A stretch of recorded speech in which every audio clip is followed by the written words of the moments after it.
ਪੀਐਨਓ media group ਨਾਲ ਜੁੜੇ ਸਾਰੇ ਸੱਜਣਾਂ ਦਾ ਸਵਾਗਤ। ਦੋਸਤੋ ਮੈਂ ਸੁਖਨੈਬ ਸਿੰਘ ਸਿੱਧੂ ਅੱਜ ਤੁਹਾਡੇ ਨਾਲ ਇੱਕ ਬੜੀ ਅਹਿਮ ਚਰਚਾ ਲੈ ਕੇ ਸ਼ਾਮਲ ਹੋ ਰਿਹਾ। ਚਰਚਾ ਉਹਨਾਂ ਬਾਰੇ ਹੈ ਜੋ ਵਿਦੇਸ਼ਾਂ 'ਚ ਗਏ ਨੇ, ਜੋ ਵਿਦੇਸ਼ਾਂ 'ਚ ਰੁਲਦੇ ਨੇ ਰੋਜੀ ਲਈ, ਉਹ ਮੁੜ ਦੇਸ਼ ਪਰਤਣਗੇ ਆਪਣੇ ਕਦੀ। ਕੁਝ ਤੇ ਮਾਨਣਗੇ ਮਾਂ ਦੇ ਸਿਵੇ ਦੀ ਅਗਨ, ਕੁਝ ਕਬਰਾਂ ਦੇ ਰੁੱਖ ਹੇਠ ਜਾ ਬਹਿਣਗੇ, ਕੁਝ ਕਿਹਾ ਤੇ ਹਨੇਰਾ ਜਰੇਗਾ ਕਿਵੇਂ, ਚੁੱਪ ਰਿਹਾ ਤਾਂ ਸ਼ਮਾਦਾਨ ਕੀ ਕਹਿਣਗੇ। ਚੁੱਪ ਨਹੀਂ ਰਹਿਣਾ, ਕੁਛ ਗੱਲ ਕਰਨੀ ਹੈ ਉਹਨਾਂ ਐਨਆਰਆਈਜ਼ ਦੀ ਜਿਨ੍ਹਾਂ ਦੇ ਖਿਲਾਫ ਮਾਮਲੇ ਦਰਜ ਹੋ ਜਾਂਦੇ ਆ। ਇਹੋ ਜਿਹਾ ਇੱਕ ਨਾਂ ਦਲਜੀਤ ਗਰੇਵਾਲ ਹੋਰਾਂ ਦਾ ਹੈ। ਗਰੇਵਾਲ ਆਪਾਂ ਸਾਰੇ ਹੀ ਜਾਣਦੇ ਹਾਂ ਕਿ ਗੁਜਰਵਾਲ ਜਾਂ ਉਹਨਾਂ ਦੇ ਨੇੜਲੇ ਇਲਾਕੇ ਦੀ ਜ਼ਰਖੇਜ਼ ਪੈਦਾਇਸ਼ ਉਹ ਲੋਕ ਨੇ ਜਿਨ੍ਹਾਂ ਨੇ ਦੁਨੀਆ ਦੇ ਵਿੱਚ ਵੱਡੇ ਮੁਕਾਮ ਹਾਸਲ ਕੀਤੇ ਨੇ। ਸਰਦਾਰ ਦਲਜੀਤ ਸਿੰਘ ਗਰੇਵਾਲ ਵੀ ਉਹਨਾਂ ਚੋਂ ਇੱਕ ਨੇ ਜਿਨ੍ਹਾਂ ਨੂੰ ਫਿਜੀ ਦੇ ਵਿੱਚ ਤੇ ਨਿਊਜ਼ੀਲੈਂਡ ਦੇ ਵਿੱਚ ਭਿੰਡੀ ਦੇ ਬਾਦਸ਼ਾਹ ਕਰਕੇ ਜਾਣਿਆ ਜਾਂਦਾ। ਹੋਰ ਵੀ ਬਹੁਤ ਸਾਰੀ ਫਾਰਮਿੰਗ ਕਰਦੇ ਨੇ। ਅੱਜ ਆਪਣੇ ਨਾਲ ਸ਼ਾਮਲ ਹੈ ਉਹਨਾਂ ਦੀ ਜ਼ਿੰਦਗੀ ਦੇ ਵਿੱਚ ਕੀ ਕੁਛ ਵਾਪਰਿਆ ਕਿ ਪੰਜਾਬ ਸਰਕਾਰ ਨੇ ਇੱਥੇ ਬੈਠਿਆਂ ਨੂੰ, ਜਦੋਂ ਗਰੇਵਾਲ ਹੋਰੇ ਇੰਡੀਆ ਵੀ ਨਹੀਂ ਆਏ, ਉਦੋਂ ਕਈ ਕੇਸਾਂ 'ਚ ਨਾਮਜ਼ਦ ਕਰਤਾ। ਕਹਾਣੀ ਕੀ ਹੈ ਇਹ ਜਾਣਨ ਦੇ ਵਾਸਤੇ ਆਪਾਂ ਨਿਊਜ਼ੀਲੈਂਡ ਦੇ ਨਾਲ ਜੁੜਦੇ ਹਾਂ ਦਲਜੀਤ ਗਰੇਵਾਲ ਸਾਹਿਬ ਨਾਲ। ਗਰੇਵਾਲ ਸਾਹਿਬ ਸਵਾਗਤ, ਸਤਿ ਸ਼੍ਰੀ ਅਕਾਲ ਜੀ। ਸਿੱਧੂ ਸਾਹਿਬ, ਸਾਰੇ ਦੇਖਣ ਵਾਲਿਆਂ ਨੂੰ ਤੁਹਾਡਾ ਚੈਨਲ ਸਾਰਿਆਂ ਨੂੰ ਪਿਆਰ ਭਰੀ ਸਤਿ ਸ੍ਰੀ ਅਕਾਲ ਤੇ ਤੁਹਾਡਾ ਬਹੁਤ ਬਹੁਤ ਧੰਨਵਾਦ ਕਿ ਤੁਸੀਂ ਸਾਨੂੰ ਸੁਣਨ ਲਈ ਕਾਲ ਕੀਤੀ ਆ ਤੇ ਬੜੀ ਮਿਹਰਬਾਨੀ ਜੀ, ਧੰਨਵਾਦ। ਗਰੇਵਾਲ ਸਾਹਿਬ ਕਿਹੜਾ ਵੇਲਾ ਸੀ ਜਦੋਂ ਤੁਸੀਂ ਇੱਥੋਂ ਜਹਾਜ਼ ਚੜ੍ਹ ਗਏ ਤੇ ਵਿਦੇਸ਼ ਦੇ ਵਾਸਤੇ ਤੁਰ ਗਏ? ਨਹੀਂ ਤਾਂ ਕਿਲਾ ਰਾਏਪੁਰ ਗੁੱਜਰਵਾਲ ਛੱਡ ਕੇ ਕਿਹਦਾ ਜੀ ਕਰਦਾ ਜਾਣਾ? ਸਿੱਧੂ ਸਾਹਿਬ, ਕੁਛ ਮਨ ਦਾ ਚਾਅ ਸੀਗਾ, ਕੁਛ ਮਜਬੂਰੀਆਂ ਵੀ ਸੀਗੀਆਂ ਜਿਨ੍ਹਾਂ ਦੇ ਕਰਕੇ ਅਸੀਂ ਪਿੰਡ ਨੂੰ ਤੋਂ ਦੂਰ ਜਾਣਾ ਪੈ ਗਿਆ ਸਾਨੂੰ ਪਿੰਡ ਤੋਂ।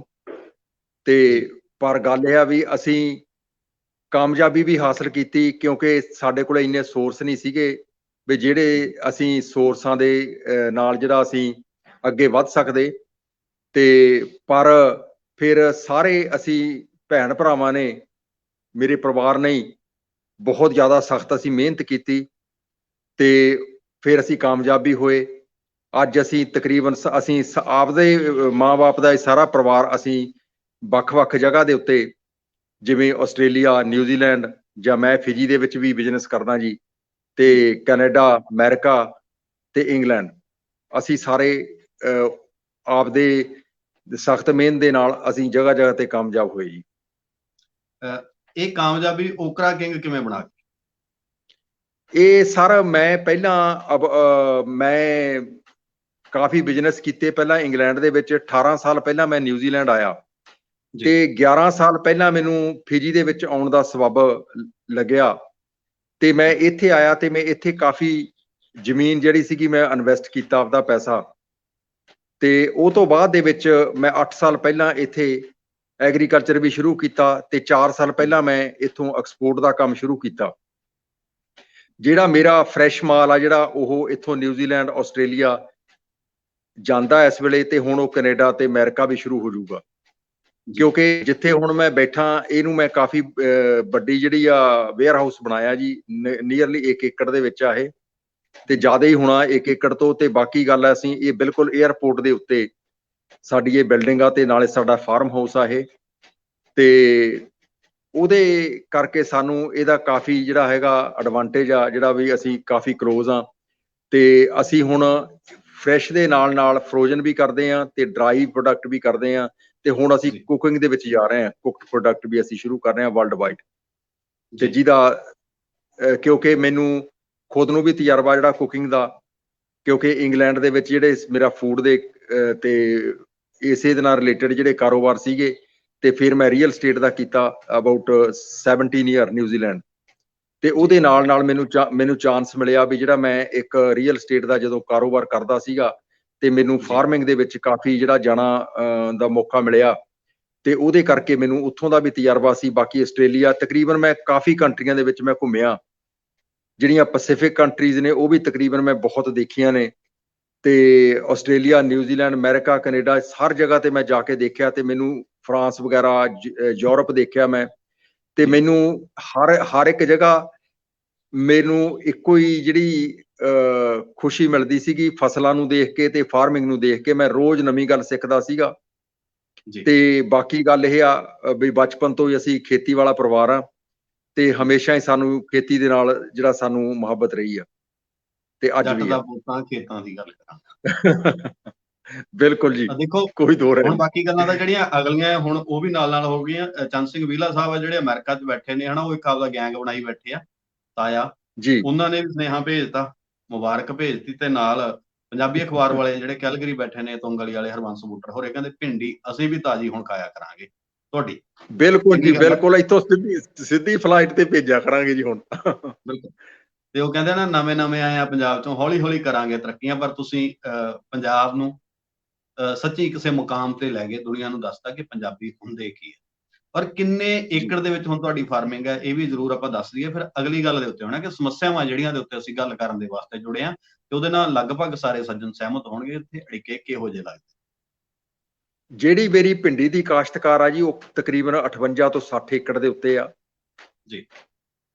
ਤੇ ਜਿਹੜੀ ਬਾਕੀ ਸਾਡੇ ਕੋਲੇ ਐਰਾਰੂਟ ਜਿਹਨੂੰ ਕਸਾਵਾ ਕਹਿੰਦੇ ਨੇ ਇੱਥੇ, ਉਹ ਵੀ ਕਾਫੀ ਸਾਡੇ ਕੋਲੇ ਹੈਗਾ। ਤੇ ਬਾਕੀ ਮੇਰੇ ਕੋਲੇ ਅਨਾਰਾਂ ਦਾ ਫਾਰਮ ਆ ਤੇ ਐਵੋਕਾਡੋ ਦਾ ਫਾਰਮ ਆ ਤੇ ਬਾਕੀ ਮੇਰੇ ਕੋਲੇ ਮੈਂਗੋ ਫਾਰਮ ਆ। ਮੈਂ ਕਾਫੀ ਫਰੂਟ ਔਰਚਰਡ ਦੇ ਉੱਤੇ, ਜਿਵੇਂ ਨਿੰਬੂ ਆ ਜਿਹਨੂੰ ਆਪਾਂ ਕਾਗਜੀ ਨਿੰਬੂ ਕਹਿ ਦਿੰਦੇ ਆ, ਉਹ ਵੀ ਮੇਰੇ ਕੋਲੇ ਕਾਫੀ ਹੈਗਾ ਤੇ ਮੈਂ ਉਹਨੂੰ ਵਧਾ ਰਿਹਾ। ਜੀ ਬਸ ਵਧੀਆ। ਮੈਨੂੰ ਇਹ ਆ, ਮੈਂ ਮਿਹਨਤ ਦੇ ਨਾਲ ਲੱਗਿਆ ਹੋਇਆ, 7 ਡੇਜ਼ ਕੰਮ ਕਰ ਰਿਹਾ ਤੇ ਬਾਕੀ ਮੇਰਾ ਜਿਹੜਾ ਸਟਾਫ ਆ ਉਹ ਵੀ ਬਹੁਤ ਮਿਹਨਤੀ ਆ, ਉਹ ਮੇਰਾ ਪੂਰਾ ਬਿਲਕੁਲ। ਸਾਥ ਦੇ ਰਹੇ ਨੇ ਸਾਰੇ। ਕੱਲਿਆਂ ਤੋਂ ਸਾਰਾ ਕੁਝ ਨਹੀਂ ਹੁੰਦਾ, ਪਰ ਤੁਸੀਂ ਉਹ ਜੀ ਲੋਕ ਹੋ ਜਿਨ੍ਹਾਂ ਦੀ ਸਲਾਹ ਸਰਕਾਰ ਲੈ। ਸੋ ਫਿਜੀ ਵਾਲੇ ਪੁੱਛਦੇ ਆ ਜਾਂ ਨਿਊਜ਼ੀਲੈਂਡ ਵਾਲੇ, ਦੋਵੇਂ ਸਰਕਾਰਾਂ ਪੁੱਛਦੀਆਂ? ਸਾਰੇ ਜਿੱਥੇ ਵੀ ਜਾਂਦੇ ਆ ਜੀ, ਉੱਥੋਂ ਵੀ ਤਕਰੀਬਨ ਚੈਨਲਾਂ ਵਾਲੇ ਲੈਂਦੇ ਰਹਿੰਦੇ ਨੇ, ਨਿਊਜ਼ ਲੈਂਦੇ ਰਹਿੰਦੇ ਨੇ ਤੇ ਬਾਕੀ ਇੰਟਰਵਿਊ ਵੀ ਕਰਦੇ ਰਹਿੰਦੇ ਨੇ ਤੇ ਬਹੁਤ ਖੁਸ਼ੀ ਹੁੰਦੀ ਆ ਵੀ ਜੇ ਕੋਈ ਹੋਰ ਵੀ ਭੈਣ ਭਰਾ ਇਸ ਕਿੱਤੇ ਦੇ ਨਾਲ ਜੁੜੇ। ਤੇ ਜਿਵੇਂ ਹੁਣ ਅਸੀਂ ਪੰਜਾਬ ਦੇ ਵਿੱਚ ਵੀ, ਜਿਵੇਂ ਹੁਣ ਤੁਸੀਂ ਸੋਚਦੇ ਹੋ ਹਰ ਰੋਜ਼ ਨਿਊਜ਼ ਤੇ ਵੀ ਆਉਂਦਾ, ਪਰ ਗੱਲ ਇਹ ਆ ਨਿਊਜ਼ ਤੇ ਵੀ ਆਉਂਦਾ, ਲੋਕ ਉਹਦੇ ਲਈ ਕਾਫੀ ਵਰਕਸ਼ਾਪ ਵੀ ਲਾਉਂਦੇ ਨੇ ਵੀ ਜਿਹੜੀ ਫਸਲੀ ਚੱਕਰ ਆ ਜਿਹੜਾ ਉਹਨੂੰ ਚੇਂਜ ਕੀਤਾ ਜਾਵੇ ਤੇ ਬਹੁਤ ਕੁਝ ਹੋ ਸਕਦਾ, ਬਹੁਤ ਕੁਝ ਹੋ ਸਕਦਾ। ਇਹ ਖੁਦ ਨੂੰ ਹੀ ਕਰਨਾ ਪੈਂਦਾ। ਸਰਕਾਰਾਂ ਤਾਂ ਇਹਦੇ ਵਿੱਚ ਸਲਾਹਾਂ ਹੀ ਦੇਣ ਜੋਗੀਆਂ ਹੁੰਦੀਆਂ ਨੇ। ਬਾਕੀ ਗੱਲ ਇਹ ਆ ਵੀ ਜਿਹੜਾ ਐਗਰੀਕਲਚਰ ਇਹ ਪ੍ਰੈਕਟੀਕਲ ਆ, ਇਹਨੂੰ ਥਿਊਰੀ ਨਹੀਂ ਸਮਝਿਆ ਜਾਣਾ ਚਾਹੀਦਾ, ਕਿਉਂਕਿ ਲੋਕ ਸਮਝ ਲੈਂਦੇ ਨੇ ਵੀ ਇਹ ਜਿਹੜਾ ਥਿਊਰੀ ਆ ਇਹ ਥਿਊਰੀ ਨਹੀਂ ਗੀ, ਇਹ ਪ੍ਰੈਕਟੀਕਲ ਆ ਇਹ, ਕਿਉਂਕਿ ਹੱਥੀਂ ਜਿਹੜਾ ਉਹ ਕੰਮ ਕਰਨਾ ਪੈਣਾ ਇਹ ਸਾਰਾ, ਬਿਲਕੁਲ। ਤੇ ਗਰੇਵਾਲ ਹੱਥੀਂ ਸਾਹਿਬ ਆਉਣਾ ਵੀ ਚਾਹੀਦਾ, ਤਜਰਬਾ ਵੀ ਚਾਹੀਦਾ ਇਹਦੇ ਨਾਲ। ਜੀ, ਕੁਝ ਕੁ ਗੱਲਾਂ ਦੇ ਤੁਹਾਨੂੰ ਤਜਰਬੇ ਨੇ ਤੇ ਕੁਝ ਦੇ ਨਹੀਂ ਸੀ, ਤੇ ਅਸੀਂ ਜਿਹੜੇ ਖਾਸ ਮੁੱਦੇ ਤੇ ਮਕਸਦ ਦੇ ਨਾਲ ਆਪਾਂ ਜੁੜੇ ਆ, ਜਾਂ ਜਿਹੜੇ ਹੋਰ ਦਰਸ਼ਕ ਨੇ ਉਹਨਾਂ ਨੂੰ ਦੱਸਣ ਦੇ ਵਾਸਤੇ ਜੁੜੇ ਆ ਕਿ ਇੱਥੇ ਕੀ ਕੁਝ ਹੋ ਜਾਂਦਾ। ਮੈਂ ਗੱਲ ਕਰੀ ਸੀ ਨਾ ਕਿ ਸਰਕਾਰਾਂ ਪੁੱਛਗਿੱਛ ਕਰਦੀਆਂ, ਤੇ ਹੁਣ ਪੰਜਾਬ ਪੁਲਿਸ ਤੁਹਾਡੇ ਖਿਲਾਫ ਮਾਮਲਾ ਦਰਜ ਕਰੀ ਬੈਠੀ ਹੈ। ਇਹ ਕਹਾਣੀ ਕੀ ਹੈ? ਇਹ ਪੁੱਛਗਿੱਛ ਕਿਉਂ ਹੋ ਰਹੀ?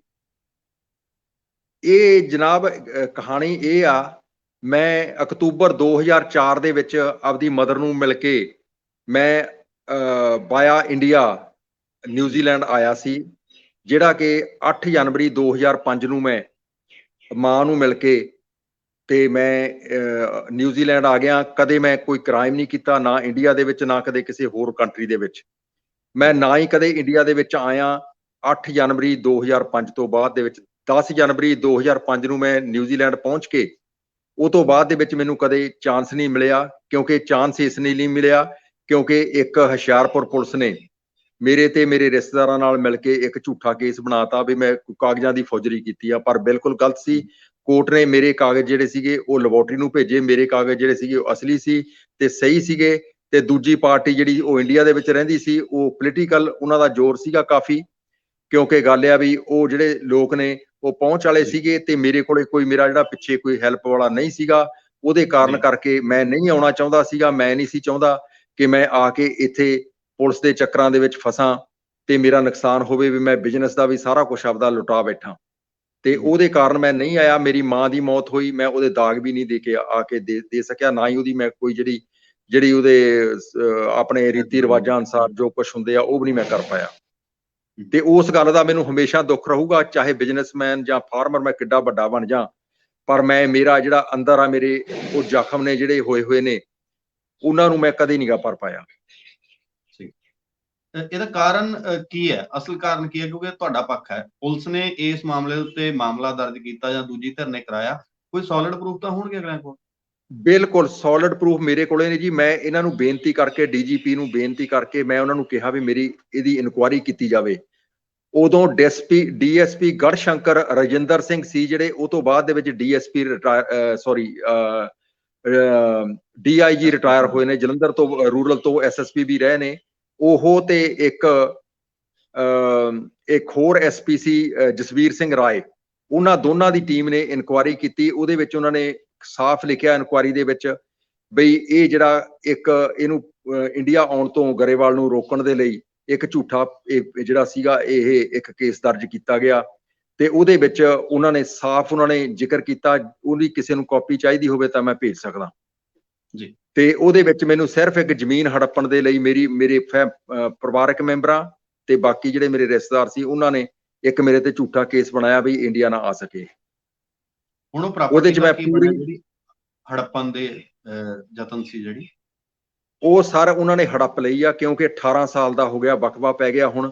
ਕਿਉਂਕਿ ਗੱਲ ਆ ਵੀ ਉਹ ਆਪਦੇ ਪੈਸੇ ਵੱਟ ਕੇ ਉਹ ਜਿਹੜਾ ਸੀਗਾ ਉਹ ਪੁਲਿਸ ਦੀ ਮਿਲੀ ਭੁਗਤ ਦੇ ਨਾਲ ਉਹ ਜਿਹੜਾ ਉਹ ਕਰ ਚੁੱਕੇ ਨੇ। ਮੈਂ ਡੀਜੀਪੀ ਨੂੰ ਜਿੰਨੇ ਤਕਰੀਬਨ ਡੀਜੀਪੀ ਨੇ ਮੈਨੂੰ ਸਾਰਿਆਂ ਦੇ ਨਾਂ ਯਾਦ ਨੇ, ਈਵਨ ਜਿਹੜੀ ਗੁਰਪ੍ਰੀਤ ਦਿਓ ਆ ਜਿਹੜੀ ਇਹ NRI ਨੂੰ ਜਿਹੜੀ ਕਰਦੀ ਸੀਗੀ ਹੈਂਡਲ, ਇਸ ਨੂੰ ਵੀ ਮੈਂ ਰਿਕੁਐਸਟ ਭੇਜੀ, ਮੈਂ ਐਲਬਮਾਂ ਬਣਾ ਕੇ ਭੇਜਦਾ ਰਿਹਾ, ਮੇਰੀ ਕਦੇ ਕਿਸੇ ਨੇ ਕੋਈ ਸੁਣਵਾਈ ਨਹੀਂ ਕੀਤੀ। ਗੁਰਪ੍ਰੀਤ ਦਿਓ ਜਦੋਂ ਇਹਨੂੰ ਹੁਣ NRI ਦੇ ਮਸਲਿਆਂ ਦੇ ਲਈ ਲਗਾਇਆ ਗਿਆ ਤੇ ਮੈਂ ਬਹੁਤਾ ਖੁਸ਼ ਨਹੀਂ ਸੀ। ਭਗਵੰਤ ਮਾਨ ਮੈਨੂੰ ਪਰਸਨਲੀ ਵੀ ਜਾਣਦਾ, ਤੇ ਕਿਉਂਕਿ ਗੱਲ ਆ ਮੈਂ ਜਿਹੜੇ ਗਾਉਣ ਵਾਲੇ ਤਕਰੀਬਨ ਜਿਹੜੇ ਕਲਾਕਾਰ ਲੋਕ ਨੇ ਜਿਵੇਂ ਸਦੀਕ ਸਾਹਿਬ ਨੇ, ਮਾਨਕ ਸਾਹਿਬ ਨੇ, ਇਹ ਸਾਰੇ ਮੇਰੇ ਕੋਲ ਕਾਫੀ ਜਾਂਦੇ ਆਉਂਦੇ ਸੀਗੇ, ਤੇ ਉਹਨਾਂ ਦੇ ਕਾਰਨਾਂ ਕਰਕੇ ਭਗਵੰਤ ਮਾਨ ਵੀ ਮੈਨੂੰ ਜਾਣਦੇ ਸੀ।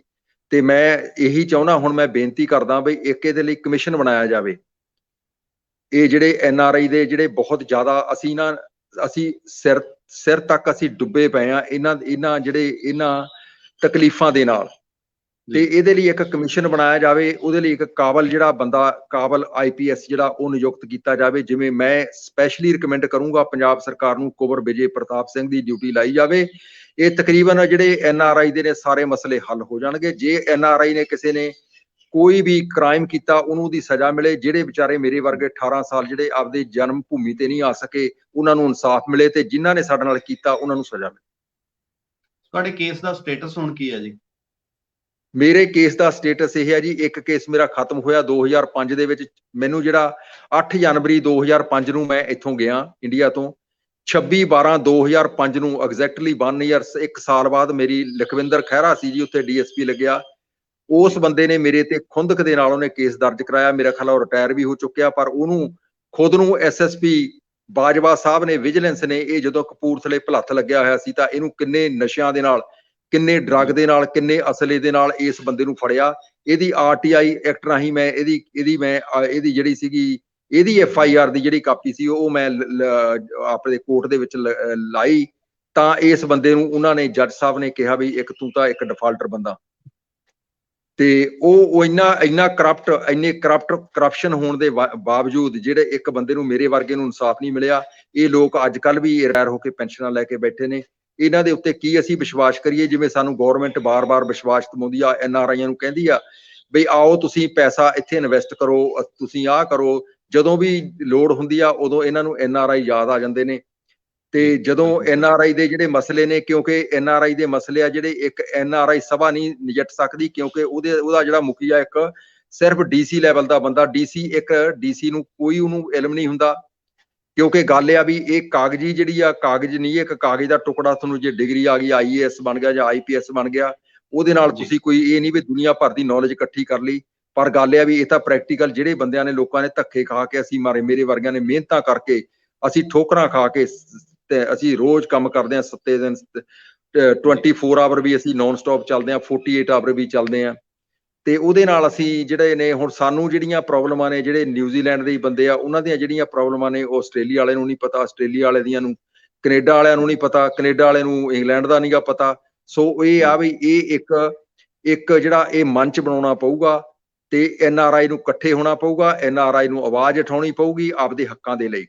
ਕਿਉਂਕਿ ਸਾਡੇ ਨਾਲ ਧੱਕਾ ਕੀਤਾ ਅੱਜ ਤੱਕ, ਜਿਹੜਾ ਜ਼ਿਆਦਾ ਧੱਕਾ ਸਭ ਤੋਂ ਦੇਖੋ ਹੁੰਦਾ ਹੈ ਪੰਜਾਬ ਪੁਲਿਸ ਕਰਦੀ ਆ। ਪੰਜਾਬ ਦੇ ਵਿੱਚ NRI ਦਾ ਮਤਲਬ ਤਾਂ ਸਾਰੇ ਨੌਨ ਰੈਜ਼ੀਡੈਂਸ਼ੀਅਲ ਇੰਡੀਅਨ ਹੋ ਗਏ ਆ, ਪਰ ਜ਼ਿਆਦਾ ਜਿਹੜੇ ਝੂਠੇ ਕੇਸ ਨੇ, ਜਿਹੜੇ 99% ਮੈਂ ਕਹੂੰਗਾ 99% ਇਹ ਸਿਰਫ ਪੰਜਾਬ ਪੁਲਿਸ ਹੀ ਕਰਦੀ ਆ। ਆਪਦੇ ਬੱਚਿਆਂ ਨੂੰ ਵੀ ਇਹ ਬਾਹਰ ਭੇਜ ਦਿੰਦੀ ਆ, ਤੇ ਫਿਰ ਸਾਡੇ ਵਰਗੇ ਮੇਰੇ ਵਰਗਿਆਂ ਨੂੰ ਟੈਲੀਫੋਨ ਕਰ ਦਿੰਦੀ ਆ ਵੀ ਫਲਾਨਿਆਂ ਔਰ ਸਾਡੇ ਮੇਰੇ ਫਲਾਣੇ ਰਿਸ਼ਤੇਦਾਰ ਦੀ ਮਦਦ ਕਰਦੀ, ਮੇਰੇ ਭਰਾ ਦੀ ਕਰਦੀ, ਮੇਰੇ ਭੈਣ ਦੀ ਕਰਦੀ। ਪਰ ਗੱਲ ਆ ਵੀ ਇਹਨਾਂ ਦੇ ਲਈ ਵੀ ਸਾਨੂੰ ਲਾਮਬੰਦ ਹੋਣਾ ਪਊਗਾ ਸਾਰੇ। ਅਸੀਂ ਇਹ ਨਹੀਂ ਵੀ ਜਿਹੜਾ ਕੋਈ ਮਿਨਿਸਟਰ ਆ ਗਿਆ ਉੱਥੋਂ ਦੇ ਗਲ 'ਚ ਹਾਰ ਪਾ ਦੋ, ਕੋਈ ਜਿਹੜਾ ਬੰਦਾ ਕੋਈ ਪੁਲਿਸ ਦਾ ਅਫਸਰ ਆ ਗਿਆ ਉਹਦੇ ਗਲ 'ਚ ਹਾਰ ਪਾ ਦੋ। ਇਹਨਾਂ ਦੇ ਯਾਦ ਕਰਾਓ, ਇਹਨਾਂ ਦੀਆਂ ਡਿਊਟੀਆਂ ਨੇ ਉਹਨਾਂ ਨੂੰ ਯਾਦ ਕਰਾਓ ਤੇ ਇਹਨੂੰ ਇੱਕ ਸਾਂਝੇ ਮੰਚ ਦੇ ਉੱਤੇ ਇਹਨਾਂ ਨੂੰ ਆਵਾਜ਼ ਨੂੰ ਉਠਾਓ। ਕਿਉਂਕਿ ਗੱਲ ਇਹ ਆ ਵੀ ਸਾਡੇ ਜਿਹੜੇ ਪਿਓ ਦਾਦੇ ਦੀਆਂ ਕੋਈ ਕਿਸੇ ਦੀ ਕੋਈ 5ਵੀਂ 6ਵੀਂ ਪੁਸ਼ਤ ਜਿਹੜੀ ਆ ਉਹ ਇੰਡੀਆ ਤੋਂ ਬਾਹਰ ਆ, ਉਹ ਵੀ ਉਹਨਾਂ ਨੂੰ ਵੀ NRI ਕਹਿ ਦਿੰਦੇ ਨੇ। ਜਿਹੜਾ ਕੋਈ ਸਟੂਡੈਂਟ ਬਣ ਕੇ ਆਇਆ ਵਿਚਾਰਾ ਜਾਂ ਕੋਈ ਥੋੜੇ ਚਿਰ ਤੇ 2 ਸਾਲ ਦੇ ਵਰਕ ਪਰਮਿਟ ਤੇ ਆਇਆ ਉਹਨੂੰ ਵੀ NRI। ਕਿਉਂਕਿ ਗੱਲ ਇਹ ਆ ਇਹਨਾਂ ਨੂੰ ਇਹਦਾ ਕੋਈ ਜਿਹੜਾ ਇਹਦਾ ਮਾਪਦੰਡ ਇਹਨਾਂ ਨੂੰ ਬਣਾਉਣਾ ਪਊਗਾ। ਕਿਉਂਕਿ ਗੱਲ ਆ ਵੀ ਇਹ ਨਾ ਹੁਣ ਵੀ ਸਾਰਿਆਂ ਨੂੰ ਇੱਕੋ ਹੀ ਰੱਸੇ ਬੰਨੀ ਜਾਣ, ਉਹ ਇਹਨਾਂ ਲਈ ਗਲਤੀ ਆ। ਦੂਜੀ ਗੱਲ ਮੈਂ ਨਵੀਂ ਸਰਕਾਰ ਨੂੰ ਬੇਨਤੀ ਕਰੂੰਗਾ, ਕਿਉਂਕਿ ਗੱਲ ਇਹ ਆ ਵੀ ਅੱਗੇ ਸਾਡੇ ਨਾਲ ਜੋ ਕੁਝ ਹੋ ਗਿਆ ਉਹਨੂੰ ਹੁਣ ਇਹ ਭੁੱਲ ਕੇ ਇੱਕ ਛੋਟੇ ਜਿਹੇ ਸਮੇਂ ਦੇ ਵਿੱਚ ਇੱਕ ਕਮਿਸ਼ਨ ਬਿਠਾ ਸਕਦੇ ਨੇ। ਕਿਉਂਕਿ ਜਿਹੜਾ ਇਨਕੁਆਇਰੀ ਕਰੇ, ਜੇ ਕੋਈ ਬੰਦਾ ਬੇਦੋਸ਼ ਆ ਤਾਂ ਉਹਨੂੰ ਉਹਨਾਂ ਦਾ ਕੇਸ ਵਾਪਸ ਲੈਣ। ਜਿਹੜੇ ਲੋਕਾਂ ਨੇ ਝੂਠੇ ਕੇਸ ਬਣਵਾਏ ਨੇ ਪੁਲਿਸ ਨੇ ਨਾਲ ਰਲ ਕੇ ਉਹਨਾਂ ਦੀਆਂ ਜਿਹੜੀਆਂ ਪੈਨਸ਼ਨਾਂ ਤਕਰੀਬਨ ਬੰਦ ਕਰਨ ਇਹ ਪੁਲਿਸ ਵਾਲਿਆਂ ਦੀਆਂ, ਤੇ ਉਹਨਾਂ ਦੀ ਬਣਦੀ ਸਜ਼ਾ ਦੇਣ, ਉਹਨਾਂ ਨੂੰ ਵੀ ਕੋਰਟ ਦੇ ਵਿੱਚ ਲਿਜਾ ਕੇ ਖੜਾ ਕਰਨ। ਕਿਉਂਕਿ ਗੱਲ ਆ ਉਹ ਵੀ ਬਹੁਤ ਜ਼ਿਆਦਾ ਵੱਡੇ ਗੁਨਾਹਗਾਰ ਨੇ। ਕਿਉਂਕਿ ਸਾਡੀਆਂ ਮਾਵਾਂ ਮਰ ਗਈਆਂ, ਸਾਡੇ ਬਾਪ ਮਰ ਗਏ, ਅਸੀਂ ਉਹਨਾਂ ਨੂੰ ਆ ਕੇ ਦਾਗ ਨਹੀਂ ਦੇ ਸਕੇ। ਸਾਡੇ ਰਿਸ਼ਤੇਦਾਰ ਜਿਹੜੇ ਸਾਡੇ ਕਿੰਨੇ ਕਲੋਜ਼, ਜਾਂ ਕੋਈ ਬੰਦਾ ਬਿਮਾਰ ਹੁੰਦਾ ਅਸੀਂ ਉਹਦੀ ਖਬਰ ਨਹੀਂ ਆ ਕੇ ਲੈ ਸਕੇ। ਆਪਦੀਆਂ ਜ਼ਮੀਨਾਂ ਅਸੀਂ ਗਵਾ ਲਈਆਂ, ਆਪਦੇ ਘਰ ਗਵਾ ਲਏ। ਸਾਨੂੰ ਪਤਾ, ਸਾਨੂੰ ਸਵੇਰ ਤੋਂ ਜਦੋਂ ਅਸੀਂ ਉੱਠਦੇ ਹਾਂ ਸਾਡੇ ਅੰਦਰ ਅੱਗ ਲੱਗ ਜਾਂਦੀ ਆ। ਤੇ ਸਾਡੇ ਜਿਹੜੇ ਅਸੀਂ ਕਾਰਜ ਕਰ ਸਕੇ ਆ ਕੇ ਸਾਨੂੰ ਉਹ ਵਾਰ-ਵਾਰ ਸਾਰਾ ਦਿਨ ਸਤਾਉਂਦੇ ਨੇ। ਤੇ ਇਹਦੀ ਜਿਹੜੀ ਅੱਗ ਸੀ ਇਹਦੀ ਜਿਹੜੇ ਸਾਡੇ ਅੰਦਰ ਲੱਗੀ ਆ ਉਹਦਾ ਸਾਨੂੰ ਹੀ ਪਤਾ। ਉਹਦਾ ਸੇਕ ਆ ਜਿਹੜਾ ਉਹ ਸਾਨੂੰ ਪਤਾ ਵੀ ਉਹਦਾ ਕਿੰਨਾ ਕੁ ਸੇਕ ਆ। ਕਿਉਂਕਿ ਉਹਦਾ ਸੇਕ ਜਿਹੜਾ ਦੂਜਾ ਬੰਦਾ ਨਹੀਂ ਦੱਸ ਸਕਦਾ। ਸਹੀ ਹੈ। ਪਰ ਦੂਜੀ ਗੱਲ ਇਹ ਵੀ ਹੈ ਕਿ ਕੋਈ ਵੀ NRI ਹੈ ਜਿਹੜਾ, ਜੇ ਉਹਨੇ ਇੰਡੀਆ ਦੇ ਵਿੱਚ ਰਹਿ ਕੇ ਵੀ FIR ਕਰਾਉਣੀ ਹੈ ਕਿਸੇ ਹੋਰ ਦੇ ਖਿਲਾਫ, ਤਾਂ ਵੀ ਬਹੁਤ ਜ਼ਿਆਦਾ ਪੈਸੇ ਮੈਨੂੰ ਪਤਾ ਲੱਗਿਆ ਸੀ ਕਿ ਲੱਗ ਜਾਂਦੇ ਨੇ। ਖਾਸ ਕਰਕੇ ਤੁਹਾਡੇ ਇਲਾਕੇ 'ਚ ਬਠਿੰਡੇ ਕਨੀ ਤਾਂ ਹਜੇ NRI ਵੀ ਨਵੇਂ ਪਣੇ ਆ, ਪੁਰਾਣੇ ਵਾਲਿਆਂ ਦੇ ਐਡੇ ਇਸ਼ੂ ਨਹੀਂ ਹੈ, ਹੈਗੇ ਆ ਪਰ ਉਹਨੇ ਨਹੀਂ। ਜਾਂ ਦੁਆਬੇ ਦੇ ਵਿੱਚ ਮੋਗੇ ਦੀਆਂ ਵੀ ਬਹੁਤ ਸਾਰੀਆਂ ਗੱਲਾਂ ਆਉਂਦੀਆਂ ਸੀ। ਤੇ ਜੇ ਕਿਤੇ NRI ਵਗੈਰਾ ਦਾ ਕਿਸੇ ਦਾ ਨਾਂ ਹੈ ਉਸ FIR ਦੇ ਵਿੱਚ ਸ਼ਾਮਲ, ਉਹਨੂੰ ਪਤਾ ਹੁੰਦਾ, ਪੁਲਿਸ ਨੂੰ ਵੀ ਪਤਾ ਹੁੰਦਾ ਕਿ ਇਹ ਬੰਦੇ ਨੇ ਮਹੀਨਾ ਰਹਿਣਾ, 2 ਮਹੀਨੇ ਰਹਿਣਾ, ਕੰਮ ਛੱਡ ਕੇ ਇੱਥੇ ਰਹਿ ਨਹੀਂ ਸਕਦਾ। ਫਿਰ ਜਿਹੜੀ ਛਿੱਲ NRIs ਦੀ ਪੱਟੀ ਜਾਂਦੀ ਹੈ ਉਹ ਬੜੀ ਵੱਡੀ ਹੁੰਦੀ ਹੈ। ਪਰ ਇੱਕ ਗੱਲ ਅਗਲੀ ਵੀ ਆ ਕਿ ਤੁਸੀਂ ਬੜੀਆਂ ਗੱਲਾਂ ਦੱਸਦੀਆਂ, ਬਹੁਤ ਸਾਰੇ ਲੋਕ ਦੱਸਦੇ ਨਹੀਂ, ਲੁਕੋ ਕੇ ਰੱਖ ਜਾਂਦੇ ਆ ਸਾਰੀਆਂ ਗੱਲਾਂ। ਜੇ ਸਾਹਮਣੇ ਆਉਣ ਤਾਂ ਸ਼ਾਇਦ ਸਰਕਾਰ ਨੂੰ ਵੀ ਪਤਾ ਲੱਗੇ ਕਿ ਹੁੰਦਾ ਕੀ ਹੈ ਤੇ ਕਰਨਾ ਕੀ ਚਾਹੀਦਾ। ਸਿੱਧੂ ਸਾਹਿਬ, ਜਿਵੇਂ ਮੈਂ ਤੁਹਾਨੂੰ ਆਪਦੀ ਟਰੈਵਲ ਹਿਸਟਰੀ ਭੇਜੀ ਆ, ਕਿਉਂਕਿ ਮੈਂ 2 ਕੰਟਰੀਆਂ ਦਾ ਸਿਟੀਜ਼ਨ ਆ। ਮੈਂ ਬ੍ਰਿਟਿਸ਼ ਹਾਂ ਤੇ ਨਿਊਜ਼ੀਲੈਂਡ ਸਿਟੀਜ਼ਨ ਆ। ਮੇਰੇ ਕੋਲ 2 ਪਾਸਪੋਰਟ ਨੇ, ਦੋਨਾਂ ਕੰਟਰੀਆਂ ਦਾ ਸਿਟੀਜ਼ਨ ਆ ਮੈਂ ਜੀ। ਤੇ ਉਸ ਦੇ ਕਾਰਨ ਮੈਨੂੰ ਪਤਾ, ਮੈਂ ਆਪਦੀ ਬ੍ਰਿਟਿਸ਼ ਤੇ ਨਿਊਜ਼ੀਲੈਂਡ ਐਮਬੈਸੀ ਨੂੰ ਵੀ ਲਿਖਿਆ ਤੇ ਇਹ ਮੇਰੀ ਟਰੈਵਲ ਹਿਸਟਰੀ ਆ ਵੀ ਮੈਂ ਕਦੇ ਇੰਡੀਆ ਆਇਆ ਨਹੀਂ, ਨਾ ਮੈਂ ਕੋਈ ਕ੍ਰਾਈਮ ਕੀਤਾ ਤੇ ਨਾ ਮੈਂ ਇਹਨਾਂ ਦਾ ਸਿਟੀਜ਼ਨ ਆ। ਮੈਨੂੰ ਸਮਝ ਨਹੀਂ ਆਉਂਦੀ ਬਈ ਇਹ ਮੇਰੇ ਤੇ FIR ਦਰਜ ਜਿਹੜੀਆਂ ਨੇ ਕੀਤੀਆਂ ਨੇ ਇਹ ਕਿਹੜੇ ਆਧਾਰ ਦੇ ਉੱਤੇ ਕੀਤੀਆਂ ਨੇ। ਤੇ ਗੱਲ ਇਹ ਆ, ਜੇ ਅਸੀਂ ਅੱਜ ਦੂਰ ਬੈਠੇ ਸੇਫ ਨਹੀਂ ਗਏ, ਜੇ ਅਸੀਂ ਕਿਤੇ ਇੰਡੀਆ ਆ ਜਾਈਏ ਤੇ ਇਹਨਾਂ ਦੇ ਧੱਕੇ ਚੜ ਜਾਈਏ, ਸਾਨੂੰ ਤਾਂ ਇਹਨਾਂ ਨੇ ਪਹਿਲਾਂ ਹੀ ਬਰਬਾਦ ਕੀਤਾ ਹੋਇਆ। ਇਹ ਤਾਂ ਸਾਨੂੰ ਬਿਲਕੁਲ ਹੀ, ਇਹ ਤਾਂ ਸਾਨੂੰ ਸਾਡੀ ਜਾਨ ਹੀ ਨਹੀਂ ਸੇਫ ਇੱਥੇ। ਅਸੀਂ ਇਹਨਾਂ ਨੂੰ ਕਿਹੜਾ ਬੰਦਾ ਆ ਕੇ ਜੋਖਮ ਲਊਗਾ ਇੱਥੇ ਆ ਕੇ ਬਈ ਉਹ ਇਸ ਬਲਦੀ ਦੇ ਵਿੱਚ ਆ ਕੇ ਅੱਗ ਦੇ ਵਿੱਚ ਇੱਥੇ ਛਾਲ ਮਾਰੇ। ਗਰੇਵਾਲ ਸਾਹਿਬ, ਤੁਹਾਡੇ ਵਰਗੇ ਲੋਕ ਆ ਹਨਾ, ਜਦੋਂ ਆਹ ਦੁੱਖ ਦੇਖਦੇ ਆ ਤਾਂ ਪਤਾ ਲੱਗਦਾ ਕਿ ਕੋਈ ਮੂੰਹ ਕਰਨ ਨੂੰ ਤਿਆਰ ਨਹੀਂ ਇੰਡੀਆ ਦੇ ਵੱਲ, ਜਿਹੜਾ ਇੱਥੋਂ ਨਿਕਲ ਗਿਆ, ਚਾਹੇ ਨੇਪਾਲ ਹੀ ਕਿਉਂ ਨਾ ਗਿਆ ਹੋਵੇ, ਦੂਰ ਦੀਆਂ ਗੱਲਾਂ ਤਾਂ ਛੱਡੀਏ। ਪਰ ਦੂਜੇ ਪਾਸੇ ਜਦੋਂ ਸਰਕਾਰਾਂ ਕਹਿੰਦੀਆਂ ਕਿ ਇੱਥੇ ਆ ਕੇ ਇਨਵੈਸਟ ਕਰੋ ਜੀ, ਤੁਹਾਡੇ ਵਾਸਤੇ ਆਹ ਕਰਨ ਦੇ ਸਮਰੱਥ ਵੀ ਬਥੇਰੇ ਲੋਕ ਨੇ, ਤੁਹਾਡੇ ਵਰਗੇ ਲੋਕ ਇੱਥੇ ਬਹੁਤਾ ਨਹੀਂ, 1-2 ਹੋਟਲ ਤਾਂ ਖੋਲ ਹੀ ਸਕਦੇ ਆ, ਹੋਰ ਬਥੇਰਾ ਕੁਝ ਕਰ ਸਕਦੇ ਆ। ਐਗਰੀਕਲਚਰ ਵਾਲੇ ਪਾਸੇ ਬੜਾ ਕੁਝ ਹੋ ਸਕਦਾ। ਜੇ ਅਡਾਨੀ ਦੇ ਗੋਦਾਮ ਤੁਹਾਡੇ ਪਿੰਡਾਂ 'ਚ ਲੱਗ ਸਕਦਾ, ਤੁਸੀਂ ਕਿਹੜਾ ਉੱਥੇ ਕੁਝ ਕਰ ਨਹੀਂ ਸਕਦੇ? ਵੇਅਰ ਹਾਊਸ ਉੱਥੇ ਬਣਾ ਸਕਦੇ। ਪਰ ਸਰਕਾਰ ਨੂੰ ਨੀਤੀਆਂ ਘੜਨ ਦੀ ਲੋੜ। ਮੈਨੂੰ ਇਹ ਸੀਗਾ ਵੀ ਮੈਂ ਜਦੋਂ ਮੈਂ 2005 ਦੇ ਵਿੱਚ ਮੈਂ ਇੰਗਲੈਂਡ ਛੱਡਿਆ ਤੇ ਮੈਨੂੰ ਇਹ ਸੀਗਾ ਵੀ ਮੈਂ ਘੱਟੋ ਘੱਟ 1000 ਬੰਦੇ ਨੂੰ ਕੰਮ ਦਊਂਗਾ, 1000-1200 ਨੂੰ ਮੈਂ ਦਊਂਗਾ 2-3 ਸਾਲਾਂ ਦੇ ਵਿੱਚ, ਕਿਉਂਕਿ ਮੈਂ ਇੱਥੇ ਕਾਰੋਬਾਰ ਖੋਲਣਾ ਚਾਹੁੰਦਾ ਸੀਗਾ ਇੰਡੀਆ। ਤੇ ਜਦੋਂ ਮੈਂ ਹਾਲਾਤ ਦੇਖੇ ਤੇ ਮੇਰੇ ਪਰਿਵਾਰ ਨੇ ਮੈਨੂੰ ਸਲਾਹ ਦਿੱਤੀ ਬਈ ਆਪਾਂ ਸੇਫ ਨਹੀਂ ਇੱਥੇ, ਨਾ ਆਪਣੇ ਨਿਆਣੇ ਸੇਫ ਨੇ, ਬਈ ਆਪਾਂ ਇੱਥੋਂ ਚੱਲੀਏ, ਵੀ ਸਾਨੂੰ ਤੂੰ ਘੁਮਾ ਕੇ ਲਿਆ, ਪਹਿਲਾਂ ਨਿਊਜ਼ੀਲੈਂਡ ਦਿਖਾ। ਕਿਉਂਕਿ ਮੈਂ ਤਾਂ ਨਿਊਜ਼ੀਲੈਂਡ, ਆਸਟ੍ਰੇਲੀਆ ਪਹਿਲਾਂ ਦੇਖਿਆ ਹੋਇਆ ਸੀਗਾ। ਜਦੋਂ ਆਇਆ ਤਾਂ ਉਹਨਾਂ ਨੇ ਦੇਖਿਆ ਵੀ ਇੱਕ ਇਹ ਜਿਹੜਾ ਧਰਤੀ ਦਾ ਸਵਰਗ ਆ ਨਿਊਜ਼ੀਲੈਂਡ, ਤੇ ਬਾਕੀ ਆਸਟ੍ਰੇਲੀਆ, ਬਾਕੀ ਜਿਹੜੀ ਸਾਡੀ ਜਾਨ ਮਾਲ ਦੀ ਜਿਹੜਾ ਇੱਥੇ ਸੁਰੱਖਿਅਤ ਆ ਬਈ ਉਹ ਇੰਡੀਆ ਦੇ ਵਿੱਚ ਨਹੀਂ ਹੈਗੀ।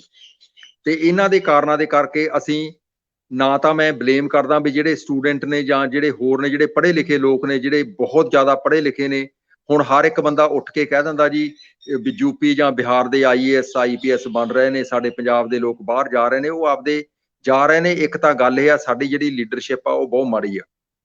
ਜਿਵੇਂ ਪਿਛਲੀਆਂ ਸਰਕਾਰਾਂ ਜਿਹੜੀਆਂ ਰਹੀਆਂ ਨੇ, ਉਹਨਾਂ ਨੇ ਲੁੱਟਣ ਤੋਂ ਬਿਨਾਂ ਪੰਜਾਬ ਨੂੰ ਕੁਛ ਨਹੀਂ ਕੀਤਾ, ਤੇ ਨਾ ਹੀ ਕੋਈ ਤੁਹਾਡੇ ਹਸਪੀਟਲਾਂ ਦੀ ਕੋਈ ਹੈਗੀ ਆ। ਹੁਣ ਇੱਕ VC ਦੇ ਅੱਜ ਸੁਣ ਰਹੇ ਆ, ਕਿਸੇ ਨੂੰ ਆਪਣੇ ਹੈਲਥ ਮਿਨਿਸਟਰ ਨੇ ਕਹਿਤਾ ਵੀ ਤੁਸੀਂ ਪੈ ਕੇ ਦਿਖਾਓ ਜੀ ਇਹ ਬੈੱਡ ਦੇ ਉੱਤੇ, ਤੇ ਉਹੀ ਇਹਨਾਂ ਨੇ ਗੱਲ ਚੱਕ ਲਈ ਆ।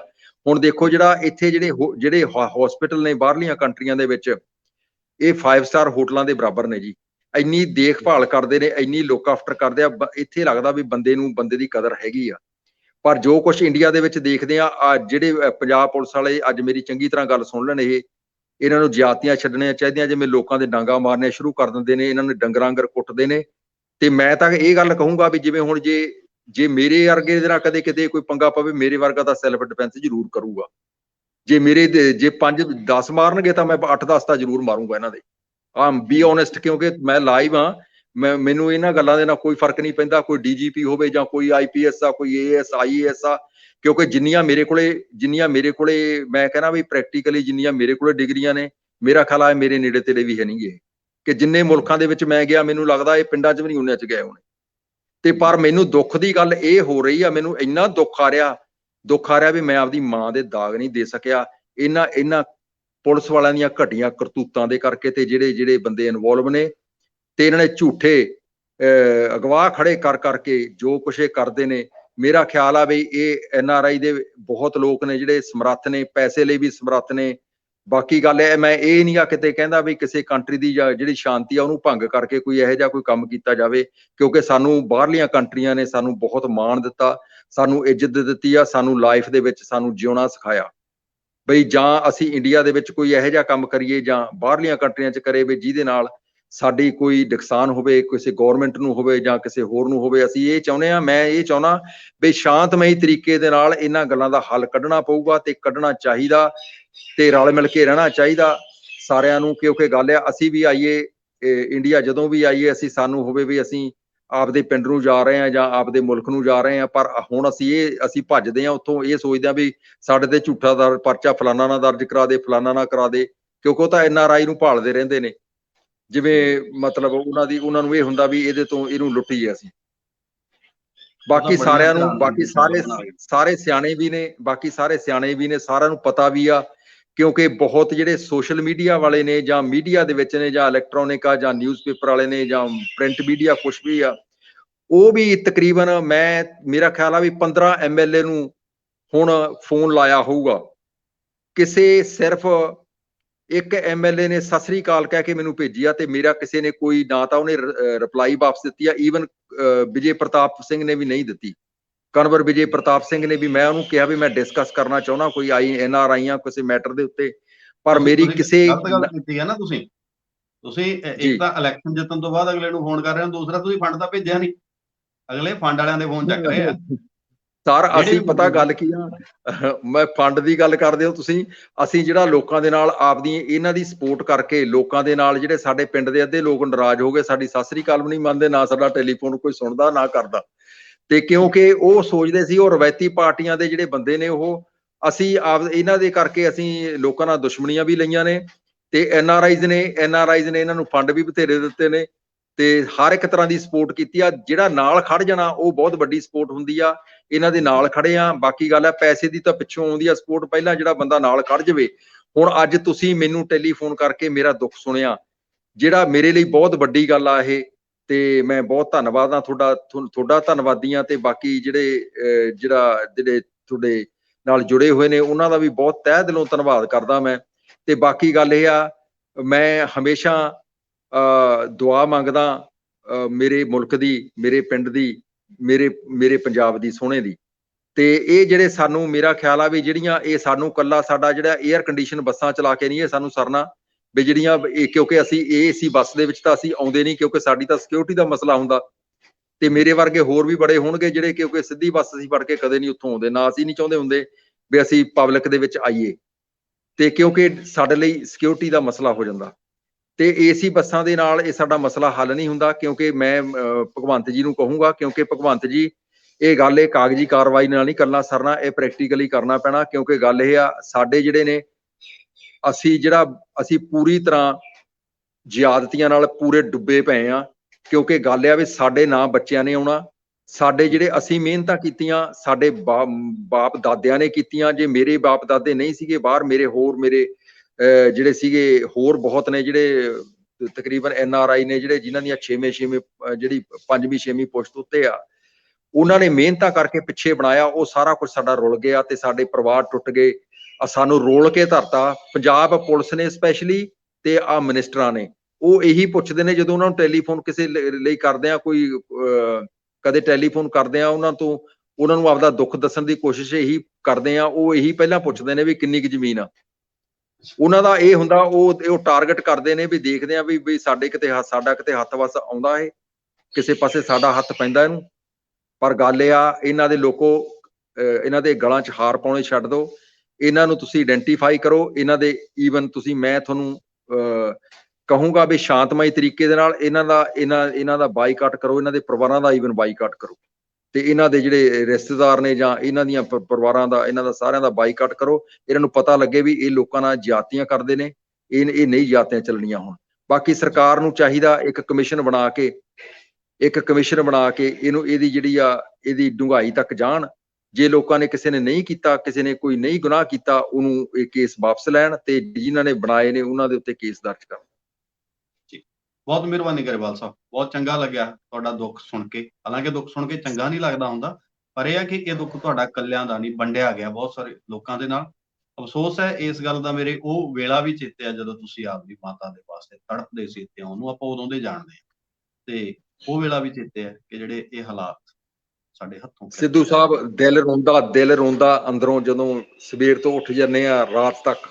ਤੇ ਤੁਹਾਡਾ ਬਹੁਤ ਬਹੁਤ ਦਿਲੋਂ ਧੰਨਵਾਦ ਕਰਦਾ, ਤੇ ਜਿੰਨੇ ਮੀਡੀਆ ਦੇ ਨਾਲ ਜੁੜੇ ਹੋਏ ਨੇ, ਤੁਹਾਡੇ ਨਾਲ ਰਲੇ ਹੋਏ ਨੇ, ਤੇ ਉਹਨਾਂ ਸਾਰਿਆਂ ਦਾ ਧੰਨਵਾਦ ਕਰਦਾ ਵੀ ਜਿਹੜੇ ਮੇਰੇ ਲਈ ਸੁਣਨ ਲਈ ਮੈਨੂੰ ਟਾਈਮ ਦਿੱਤਾ। ਤੇ ਮੇਰਾ ਖਿਆਲ ਆ ਵੀ ਸਾਰੇ ਇਹਦਾ ਉਪਰਾਲਾ ਕਰਨਗੇ ਕੋਈ ਨਾ ਕੋਈ। ਤੇ ਬਾਕੀ ਮੇਰਾ WhatsApp ਨੰਬਰ ਆ ਜਿਹੜਾ, ਉਹ ਤੁਹਾਡੇ ਕੋਲੇ ਵੀ ਅਵੇਲੇਬਲ ਆ। ਬਾਕੀ ਜਿਹੜਾ ਮੈਂ Facebook ਦੇ ਉੱਤੇ ਵੀ ਅਵੇਲੇਬਲ ਆ। ਕੋਈ ਵੀ ਮੈਨੂੰ ਸੁਝਾਅ ਦੇਣਾ ਚਾਹਵੇ। ਜੀ ਸਰ, ਫੇਸਬੁੱਕ ਦੀ ਆਈਡੀ? ਮੇਰੀ ਫੇਸਬੁੱਕ ਦੀ ਆਈਡੀ ਆ ਜੀ ਦਲਜੀਤ ਸਿੰਘ ਗਰੇਵਾਲ, ਤੇ ਮੇਰੀ ਜਿਹੜੀ ਈਮੇਲ ਆ ਉਹ ਹੈਗੀ garewaldaljeet@gmail.com। ਮੇਰਾ WhatsApp ਨੰਬਰ ਆ ਜੀ 00642200007700। ਇਹ ਮੇਰੇ ਨੰਬਰ ਨੇ ਜੀ। ਬਹੁਤ ਮਿਹਰਬਾਨੀ ਗਰੇਵਾਲ ਸਾਹਿਬ, ਧੰਨਵਾਦ ਸਾਰਿਆਂ ਨੂੰ। ਸਤਿ ਸ੍ਰੀ ਅਕਾਲ, ਧੰਨਵਾਦ, ਥੈਂਕ ਯੂ। ਇਹ ਸੀ ਸਰਦਾਰ ਦਲਜੀਤ ਸਿੰਘ ਗਰੇਵਾਲ, ਜਿਨ੍ਹਾਂ ਦਾ ਦੁੱਖ ਤੁਸੀਂ ਸੁਣਿਆ ਤੇ ਜਿਨ੍ਹਾਂ ਦੇ ਸੁਝਾਅ ਤੁਹਾਡੇ ਸਾਹਮਣੇ। ਹੁਣ ਤੁਸੀਂ ਦੇਖਣਾ ਕਿ ਇਹ ਜਿਹੜੇ ਮੰਤਰੀ ਸੰਤਰੀ ਤੁਹਾਡੇ ਕੋਲੇ ਵਿਦੇਸ਼ਾਂ ਚ ਆਉਂਦੇ ਨੇ ਸੱਜਣੋ, ਇਹਨਾਂ ਦੇ ਗਲਾਂ 'ਚ ਹਾਰ ਪਾਉਣੇ ਆ ਜਾਂ ਫਿਰ ਕੋਈ ਹੋਰ ਸਵਾਲ ਕਰੋਗੇ, ਮੁੱਦੇ ਹੱਲ ਕਰਾਉਣ ਦੇ ਵਾਸਤੇ ਯਤਨ ਕਰੋਗੇ, ਤਾਂ ਅੱਗੇ ਤੁਸੀਂ ਸੁਰੱਖਿਅਤ ਹੋ। ਤੇ ਜੇ ਜੀ ਹਜ਼ੂਰੀਏ ਬਣੇ ਰਹਿਣਾ, ਫਿਰ ਕੋਈ ਵੀ ਸੁਰੱਖਿਅਤ ਨਹੀਂ, ਨਾ ਅਸੀਂ ਤੇ ਨਾ ਤੁਸੀਂ। ਗੱਲਬਾਤ ਚੰਗੀ ਲੱਗੀ ਤਾਂ ਇਹਨੂੰ ਸ਼ੇਅਰ ਕਰ ਸਕਦੇ ਹੋ, ਲਾਈਕ ਕਰ ਸਕਦੇ ਹੋ, ਸਾਡੇ ਪੇਜ ਨੂੰ ਫੋਲੋ ਕਰ ਸਕਦੇ ਹੋ। ਤੇ ਗੱਲਬਾਤ ਦੇ ਵਿੱਚ ਕੋਈ ਕੀਣ ਮੀਣ ਲੱਗੇ ਤਾਂ ਫਿਰ ਸਾਨੂੰ ਦੱਸਿਓ, ਅਸੀਂ ਹੋਰ ਵਧੀਆ ਕਰਨ ਦਾ। ਫਿਰ ਮਿਲਦੇ ਹਾਂ। ਰੱਬ ਰਾਖਾ ਇਨਸਾਨ।